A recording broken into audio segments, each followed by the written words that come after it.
everybody out there, you're tuned in to 91.8 The Fan. I am in my corner and I have a very special guest in the corner. Would you like to introduce yourself to everybody? Hi, my name's Joel McDonald. And I was actually really excited looking over your credits because we get to speak with a lot of voice actors, but we don't necessarily get to speak with a lot of people in ADR and scripting.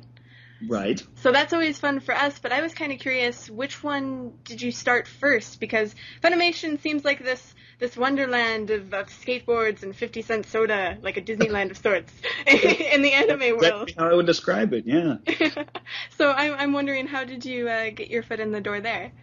Well, actually, I used to run a lot in the theater crowd in Dallas, and that's where I met Colleen Klinkenbeard and Laura Bailey, and started hanging out with them and their crowd, and just kind of got to know everybody. But it was 5 years after that Colleen offered me some work over there, and she introduced me to Andrew Rye, who I started doing some scripts for, and started directing at about the same time. So it was all kind of immediate. I just got dumped into the middle of the world. It was a lot of fun, but it was terrifying at the same time. And were you familiar with anime whatsoever, or did you just kind of know what Pokemon was, or what was that? Like, I had almost no anime experience at all going in. And we kind of Colleen tried to really use that to our advantage by like kind of having, that outsider eye, I guess. And while at the same time, I was always learning. I was always, just trying to immerse myself in it as much as I could. And after not too long, I kind of picked it up, I guess. Kind of got the hang of things. But I still kind of like, I kind of miss having that inexperience, because it is good to have, the eye of somebody who's not really familiar with things, and if it plays to them, then it's going to play to everybody.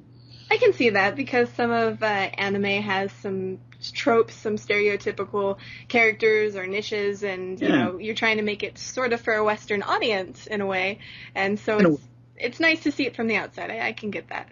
Yeah, and that was, I knew all the stereotypes about anime, and I knew what someone who knows nothing about anime knows, and not all of that's great. So I probably had some very wrong preconceived ideas at the beginning, but I really loved proving myself wrong as I went.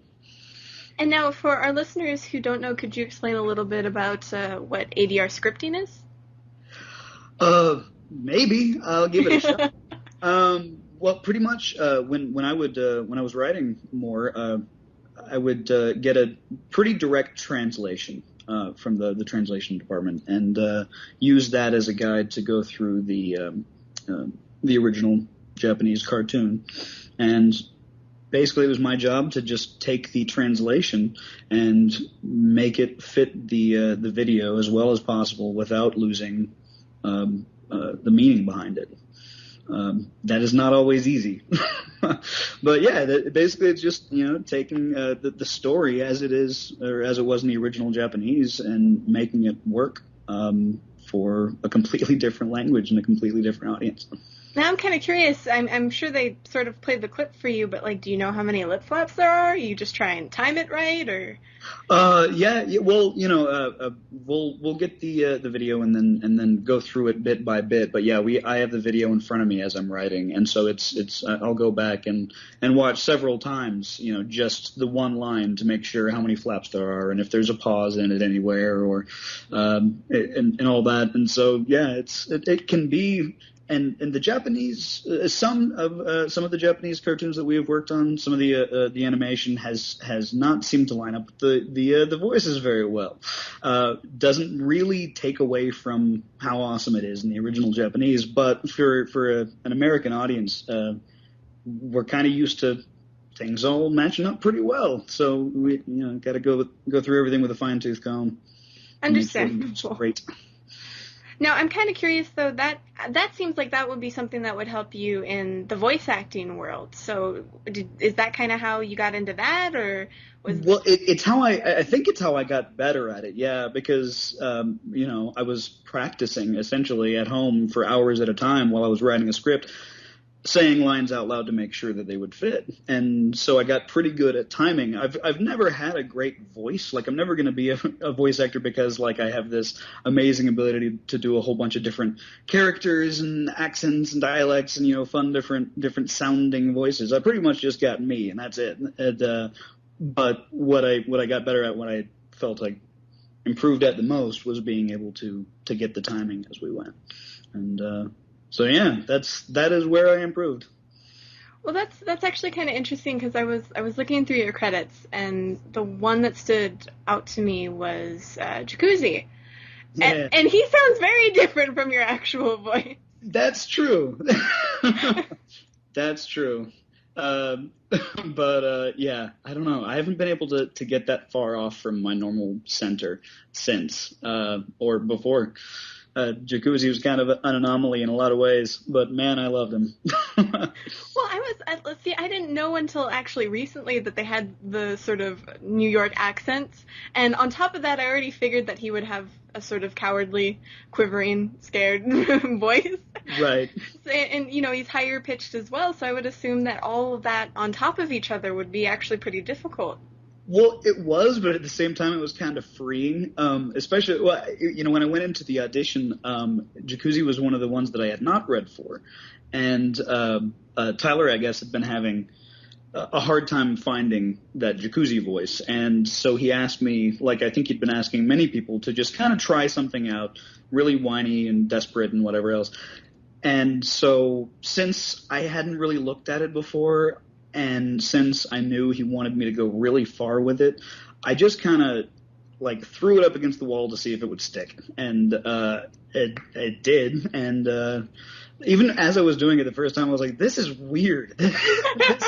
This is the most ridiculous sounding voice," and it is. It never really, you know, got away from sounding ridiculous, like in a way. But I think that's what made it so much fun, and so.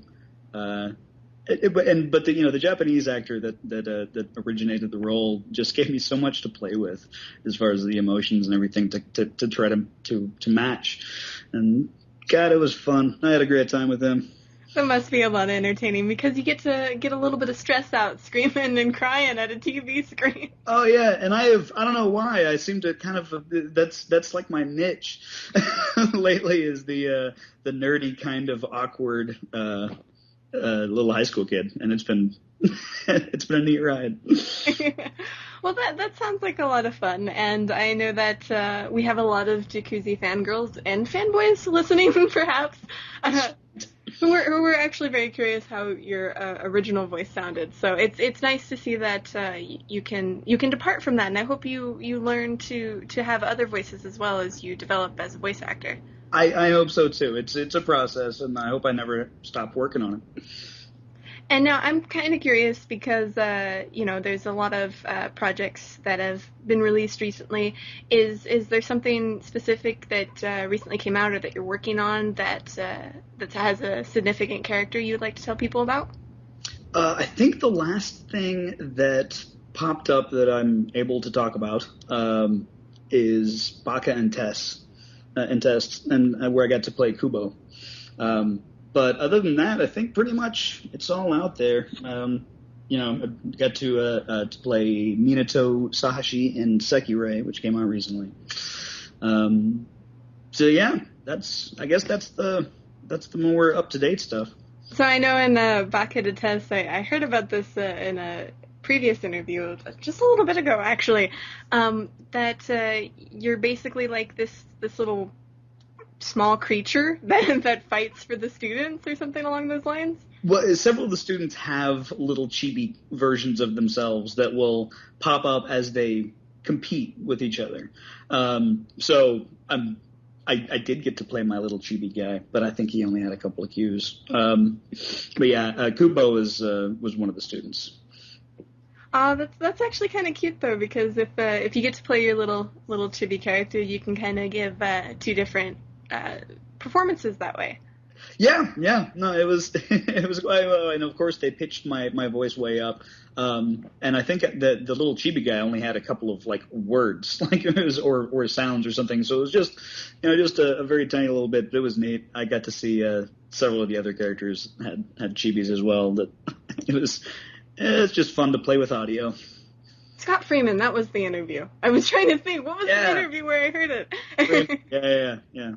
He is awesome. I'm really. He started to work up there just more and more, and it is a joy. He's one of the more talented people that I get to work with on a regular basis. Well, it must be nice to have Funimation as sort of like your home base, where all of your peeps are there, and you guys can party. It's true. Is there anything significant about Funimation that you would like the fans to know? Maybe about something cool about the building, or something that's really fun for you every time you go there? Huh. That is an interesting question. I'm telling you, it's like the Disneyland we don't get to see, like Willy Wonka's factory, you know? Well, it's great because and I understand, I've talked to some people that have come out there to tour that have just been like, wow, this is nothing like what I imagined. I thought there was going to be slides, and but there is some very normal things about it. I mean, it's a business, it's a workplace. We all come in and work together, and there's, big mass emails and, nasty little notes about leaving food in the fridge. But, but for the most part, like, it's just the most laid back, easygoing, fun loving crowd because, we're all there doing what we enjoy. We're getting to dub cartoons and just have, and I know that's a swear word. It's anime, I know. Oh no, it's fine. but still, it's hard to take ourselves too seriously because we're doing such fun things. And I'm sure there's somebody, listening to this that's kicking, that's screaming, going, "Yes, we do take ourselves seriously." But so yeah, you probably shouldn't listen to me. But it's just such a neat, laid back crowd where the CEOs are coming in sandals and ripped up jeans, and it's wonderful. It's one of the best jobs I've ever had. It is the best job I've ever had, hands down. Well, if it's something you really enjoy, then you have to take it a little bit jokingly in a way. You have to have fun with it. At least that's what I believe. Exactly. That's I don't mean to say that we are slacking off or whatever. We're really committing to these wonderful things that we get to work on. But just in another job, in any other job, you've got to give the same dedication and whatever else to this report or God knows what other boring thing that you're not personally invested in. But we get to take cartoon or anime products that we enjoy already and make them available to more people. And how great is that? It's wonderful because it has a whole big niche audience. I don't know if you can put big and niche in the same sentence, but it is a weird little gray area. But yeah, I think anime fits right in it. And I think with that, we'll take a very short break here on 91.8 The Fan. But don't go anywhere because our special guest isn't going to go anywhere unless I chase them away, which I apologize for. So keep it tuned to 91.8 The Fan. Everything you want and nothing you don't. Hi, I'm the Celtic Guardian, but you guys can call me Dave. When I'm not busy being sacrificed in order to summon monsters that are halfway useful, I like to listen to 918 The Fan, one of the hottest online radio shows on the worldwide internet highway. Did I mention I have like 1,400 attack points? That's a big deal in my world, Plus, I have a sword. Does the Blue Eyes White Dragon have a sword? No. Fuck the Blue Eyes White Dragon. Seriously. Hey everybody out there, you're tuned in to 91.8 The Fan. You're still in my corner, and maybe my special guest is here. Hopefully he's still alive. Would you like to give us a sign of life? Yeah, I'm here. I think we hit him a little bit too hard and tied him up. I know, those are such hard-hitting questions, just knocked me out. They're so stressful. Oh, gosh.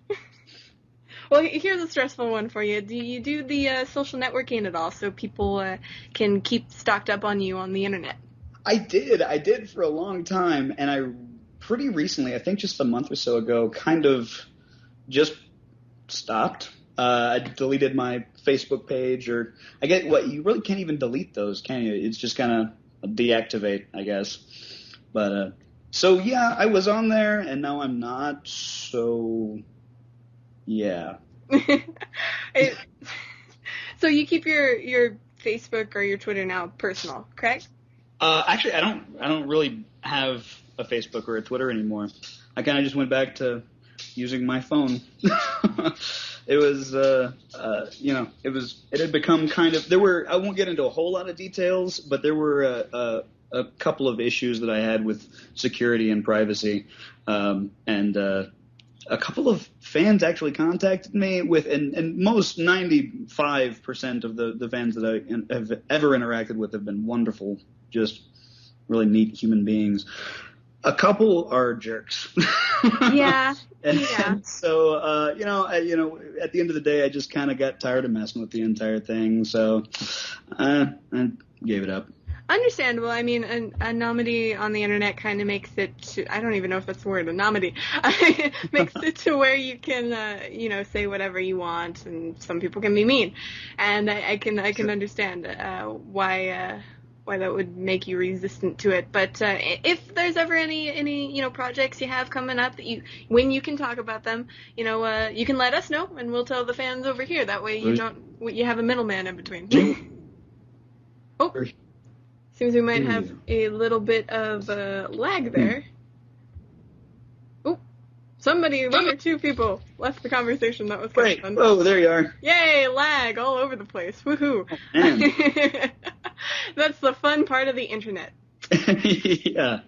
But what I was trying to say is if you have any projects, coming up once the NDA is clear and all that fun stuff, you can always tell us, and we'll tell the listeners. That way you have a middleman. Absolutely, yeah. No, that's actually the one thing that I miss about it, and that's being able to keep in touch with family first. A little better, cousins that are spread out and all that. But getting to personally interact with the fans who are giving me almost immediate feedback on the work that I get to use. I do miss that, and I may be back one of these days, but I needed a break. Understandable. And I'm kind of curious, do you do the convention circuit at all? Have you been to any? I have been to one ever, and it was SakuraCon in Seattle 3 years ago, I guess, something like that. But that's a good one to go to, though. Oh man, and they were amazing. And I was told I went with J. Michael Tatum, and he was telling me that they're just the best of the best, and they're just well, he didn't say that, but he kept telling me about how amazing that they were, and how generous and on top of things. And really, it was huge. I got to meet so many fans and see. And that was really my first experience with cons at all. It was great. They really showed me a good time. I would love to do more, but I also don't really. I don't want to start pushing myself around to a bunch of cons. I figure if the fans would like me to be there, then maybe they'll ask for me to be there, and I'll get invited. I hope so. I mean, conventions are kind of funny, at least anime conventions, in my opinion, because, for instance, when we get a chance to go, usually we have to market ourselves. Like, we're available for conventions, which seems kind of detrimental to the point, but sometimes you have to do it. And I probably should. Because I really had such a great time. But maybe one of these days. Well, hopefully we'll see you at a convention in the future, and that way you can party with fans and guests alike. That would be great. And now, just as a recap, since we were talking about things that were sort of recently released or upcoming, Bakken Test, that's one of the latest ones. Is there anything else you'd like to pimp out to the fans? Not that I can. No. Well, that's okay. That's okay. At least we know one that we will definitely look out for. Yeah. And there's been other projects that I've gotten to kind of put my hand in a couple of different aspects over the past few months, but I think nothing that'll be out anytime soon. So. Well, we will wait as hermity fans as we are. Me too, really. Well, my mom calls my room the cave, and I'm the hermit, so. Yeah, no, I understand that completely. Now, I'm curious, since we're nearing the end of this interview, if you'd be willing to participate in a 91.8 The Fan Tradition. Sure. Awesome. We ask everybody if they'd be willing to do a radio bump for us, and we do this live on air for more added stress. Oh, sweet. Because that's what I was missing, was the stress. I needed It's okay. It's just for the laughs, so don't worry. We're not really mean critics. All we ask, if you'd be willing to say, my name is, you put in your name, I do this, You can say characters that you do, or you're an actor, you do ADR, and you're tuned into 91.8 The Fan. Wow, I feel like I should write that down somewhere. It's okay. You wouldn't be the first. No, I got it. I'll give it a whirl. All right, so take one. Take one. Hi, my name's Joel McDonald. I am an actor, ADR director, and scriptwriter, working mostly with Funimation. And you're tuned into 91.8 The Fan. I bet we can tighten that up and really make it just a shorter little spot. Oh yeah, we can. I mean, that wasn't bad at all. You didn't mess up the numbers. Everybody messes up the numbers. Really? Yes, they switched them. I don't know why. That is weird. So whenever you're ready, we can do a take two. Take two. Awesome. Hi, this is Joel McDonald, actor, writer, and director of lots of different animes, and you're tuned in to 91.8 The Fan. Perfect. That wasn't so hard. I can be taught. Yes, and we didn't torture you at all. Well, maybe a little. No, you guys are great. I want to do this again sometime. Is there anything else you'd like to tell the fans out there? Love you guys. Keep doing what you're doing, and we'll keep doing what we do. Thank you so much for this. This was a lot of fun for me, too, so I'm happy that we both got to party and have fun on a Monday, because Mondays usually suck. Not this one. And for anybody out there who missed any of this interview, don't fret. It'll be up on the website within the next few days, so keep it tuned to 91.8 The Fan, everything you want and nothing you don't. Coming up next is Sid with their song, Monochrome No Kiss.